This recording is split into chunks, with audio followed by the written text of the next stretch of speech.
Texas is a part-time legislature. I know I hear from my constituents a lot of times, why do we need a full-time legislature? From the ground, what are the benefits of a part-time legislature? Really, one of the things that's unique about Texas is we just want average people to be able to serve. It's intended to be a representative body of average citizens that just come to the Capitol. As you said, we meet once every 2 years and only for 140 days. I don't think that it really hinders us too much. For the most part, it makes it so that it's hard to pass laws. And you know what? It should be. Welcome to Straight to the Point. I'm your host, Representative Joe D'Orsi. In a world of long-windedness, I'm here to deliver you the Capitol News in 10 minutes or less. So, let's get straight to the point. So, welcome to the Straight to the Point podcast. I'm Representative Joe D'Orsi, and I am joined from afar, actually in Central Time, by House District 55's own in the Texas State House, Hillary Hickland. Hillary, thanks for joining STTP. It is so great to be here with you. Thanks for having me.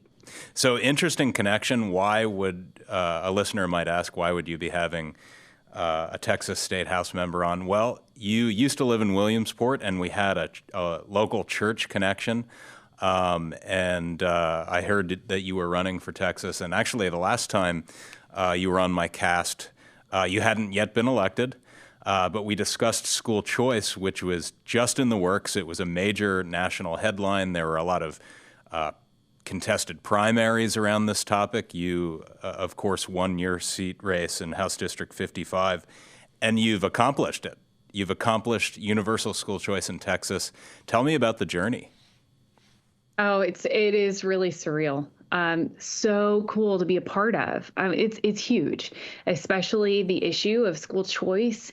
It's one that is really a universally supported across the political spectrum, and it's a winner issue. And thankfully, we just had a couple cogs in the way, and we were able to clear it and really make significant progress and movement on an effort that had been fighting for over 30 years. So to come in at the tail end of this victory after, so many people have been working hard for it, was so rewarding and such an honor. It was a hard-fought battle. I mean, those debates on the floor were brutal, but so worth it, and we're well on our way. So Governor Abbott, of course, was a huge advocate for this program. I know there was a lot of groups on both sides weighing in there in Texas. Was this something, as you began session, was this a first order of business? Absolutely. It was the priority for that session. They were calling it the education session, and really focusing on how to improve our public schools, as well as providing options for parents who needed something different but couldn't access it because of funding or economic challenges, which when it comes to education, that's so wrong. So thankfully, we have been able to open the doorway for all families to at least have the option for the best education for their children. Yeah, so before we came on live, we were discussing the momentum nationwide on school choice. Certainly, I've been fighting for it in my limited time in the Pennsylvania legislature, but the numbers are pretty telling. It's at least 7 out of 10 Pennsylvanians are for school choice. Did you see the same type of numbers and momentum in Texas? Absolutely. Absolutely. And unfortunately, there were just some remaining representatives that were standing in the way and actually not looking at the polling, not listening to their constituents, but only listening to a handful of people who for so long had a vice grip on the control and trajectory of education. Most of them had a vested interest in maintaining the status quo, and it wasn't what's best for the kids. So the momentum came on that issue, and we saw a huge swing. I mean, my freshman class had over 30 that came in specifically on the issue of school choice, and finally we were able to get it across the line. Yeah, other states have fallen the course of the dominoes, and we're hoping that Pennsylvania might be one of the next. I have to ask you this before we get into the new national headline coming out of the Lone Star State of redistricting. Texas is a part-time legislature. I know I hear from my constituents a lot of times, Why do we need a full-time legislature? You guys are paid too much. Why are you, always in Harrisburg? And I tend to agree with them.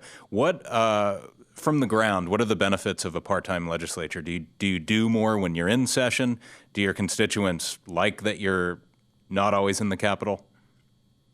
Well, I think so, and I like it too. It's really one of the things that's unique about Texas is we just want average people to be able to serve. It's intended to be a representative body of average citizens that just come to the Capitol. As you said, we meet once every 2 years and only for 140 days.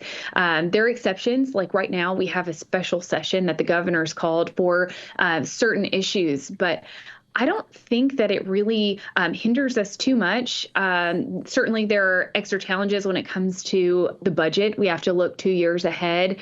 But for the most part, it makes it so that it's hard to pass laws. And you know what? It should be. So the laws that make it through all the hurdles are the ones that really need to pass and go through all those filters of the time and the hustle and, the both chambers. And then it actually gives us a year to see the rollout and adjust to the new legislation. For me personally, as a mom of 4 school-age kids, that's one of the reasons that I thought, you know what, I could do this. And we need people that are living real lives, have real things at stake, real vested interest versus maybe somebody that is retired and can. I think it opens up the opportunity for more people to serve than maybe with a full-time legislature. Yeah, it would be a behemoth to revise. Since we're already at the full-time legislature status in Pennsylvania. But I would venture to say if you polled voters, constituents, they would be in favor of a part-time legislature. But having that translate to Harrisburg might be a different story. So we have this national story about redistricting, gerrymandering. It happens everywhere. But the mainstream media narrative, just from the outside looking in, has been, this far-right initiative that freezes out voters in Texas. What's the real story from the ground? Yeah, it's unfortunate that that's been the narrative that's kind of dominated the headlines. I think overall, you cannot, and we can see by the last election and how President Trump was elected specifically in Texas, by the popular vote, he won 242 of the 254 counties. President Trump flipped 10 border counties that had previously gone Democrat because it was more about just the man, which I think that's one of the things that the media wants to make it about is about Trump, but it was really about these America First policies and a return to common sense. We wanted a secure border, which President Trump has successfully done. Before that, Texas was essentially abandoned by the Biden administration, and we had to deal with international relationships when that's not really the position of the state. But we had to pick that up, and it was very costly to the tune of over $13 billion of our state budget. So that's one little rabbit trail, but we want election integrity. We want a good economy. We want just common sense in education and these far left socialist policies that the Democrats are just yoking themselves to don't align with the majority of Texans. And so when we see this giant shift and we've had such an influx to our state, this is a response to the political performance that we saw. It's just an answer to it. Mm-hmm. And serving, I happen to actually serve on the redistricting committee. And as we heard, multiple times. We had 4 hearings about the subject of redistricting, and then we had a hearing on the specific map. But we actually had Congress members come and testify and flat out say their goal was to impeach President Trump and hinder him from furthering his agenda. And that's just not what we want. We want his policies. We don't want Congress hindering the progress of what we need here in America. And so it's a big deal. Texas has taken it on. I'm proud to be a part of that fight, but something that's much bigger than even our state. Yeah. So gerrymandering or redistricting isn't anything new. It's from its founder, Eldridge Gary, who realized the political ramifications of certain districting plans in Massachusetts. And I can say anecdotally, the last census and the redistricting that followed in Pennsylvania really discriminated against Republican voters. In fact, President Trump won Pennsylvania by, I believe, if my memory serves me, about 2 percentage points, and not a single House seat changed. So it really was a bulletproof plan that was favored by Democrats. Arguably, it didn't follow the confines of the Constitution. You've seen, I'm sure, the Illinois plan that has some very awkwardly shaped districts. So my question, Hillary, is why are those plans that were pretty clearly purely political different than the Texas plan?